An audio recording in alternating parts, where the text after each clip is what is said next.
Tout corps plongé dans l'eau reçoit une poussée verticale vers le haut égale au poids du volume d'eau déplacé. C'est la poussée d'Archimède. Par exemple, le bois est moins dense que l'eau, ainsi son poids est plus faible que le volume d'eau déplacé. C'est ce qui le fait flotter. La poussée d'Archimède qu'il reçoit vers le haut est plus forte que son poids vers le bas. Si on l'emmène au fond de l'eau et qu'on le lâche, il remonte à la surface. Ce qui vaut pour un bout de bois dans l'eau vaut pour un ballon dans l'air. Les ballons montent parce qu'ils sont plus légers que l'air. Mais comment un ballon peut-il être plus léger que l'air ? L'air est un mélange de gaz qui a un certain poids. 1 m3 d'air pèse environ 1 kg, c'est ce qui fait la pression atmosphérique. La densité de l'air permet aux avions de voler en prenant appui dessus. Un ballon se compose d'une toile et d'une nacelle qui ont un certain poids. Mais il est rempli d'un gaz plus léger que l'air, c'est-à-dire moins dense. Au final, l'ensemble de la toile, la nacelle et le gaz léger dont est rempli le ballon constituent un objet moins dense que l'air dans lequel il est plongé. Et donc, le ballon monte. Mais c'est quoi ce gaz plus léger que l'air ? Il en existe plusieurs et c'est en fonction du gaz utilisé qu'on différencie les différents types de ballons. Il y a d'abord les montgolfières, qui sont remplies d'air, mais d'air chaud, car l'air chaud est plus léger que l'air froid. Pour cela, les montgolfières sont équipées d'un brûleur qui chauffe l'air en brûlant du carburant, généralement du propane. Pour décoller, il faut chauffer suffisamment, le ballon devient plus léger et la poussée d'Archimède l'emporte sur le poids du ballon, qui part alors vers le haut. Sa toile doit résister à une chaleur de 200 degrés, tout en restant légère comme la voile d'un bateau. On pourrait monter très haut comme ça, mais quand on laisse refroidir l'air, le ballon redescend naturellement. Une montgolfière est donc tout simplement un ballon à air chaud, mais il existe aussi d'autres gaz plus légers que l'air. On parle alors de ballons à gaz qui, contrairement aux montgolfières, n'ont pas besoin de brûleur, car le gaz utilisé est naturellement plus léger que l'air, même à température ambiante.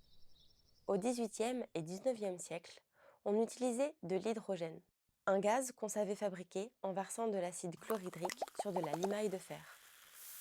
On le capturait ensuite dans une enveloppe bien étanche. Attention, ce gaz est extrêmement inflammable. Aujourd'hui, on utilise de l'hélium, plus rare et plus cher, mais non polluant et sans danger car il ne peut pas s'enflammer. L'ascension est maîtrisée avec du lest, souvent du sable, emporté à bord de la nacelle. Pendant le vol, il y a toujours un peu de gaz qui s'échappe de l'enveloppe. Alors on largue un peu de sable de temps en temps pour alléger le ballon. Quand on veut redescendre, on relâche assez de gaz pour atterrir. Les ballons à gaz fonctionnent comme les ballons de fête foraine. Remplis d'hélium, il faut bien tenir la ficelle, sinon il s'envole. Eh bien, le ballon Generali, c'est la même chose en environ 1 million de fois plus grand. Rempli de 6000 m3 d'hélium, il peut soulever presque 5 tonnes. Mais contrairement au ballon de fête foraine, le ballon Generali est relié au sol par un câble métallique. On parle alors de ballon captif. Ce câble permet de contrôler la hauteur du ballon au moyen d'un treuil électrique. Le ballon tire vers le haut. Il suffit donc de laisser le câble se dérouler pour monter et de tirer pour redescendre. Ce treuil ne consomme pas plus d'électricité qu'un ascenseur, ce qui fait de ce ballon l'aéronef le moins polluant du monde. Pour gérer les variations de température extérieure, l'enveloppe du ballon comprend 2 compartiments. La partie haute est remplie d'hélium et la partie basse est remplie d'air. C'est le ballonnet. Comme l'hélium se dilate dans le chaud et se contracte dans le froid, on insuffle de l'air dans le ballonnet pour équilibrer et ainsi maintenir la forme ronde du ballon. Les performances du ballon dépendent des conditions météo et particulièrement du vent. Lorsque le vent souffle, il pousse le ballon latéralement, l'éloignant de sa position verticale. Plus le vent est fort, plus le ballon doit compenser en tirant vers le haut pour rester droit. Pour maintenir cet équilibre, le ballon doit rester léger. Il faut donc limiter le nombre de passagers. C'est pourquoi quand il y a plus de vent, on embarque moins de passagers.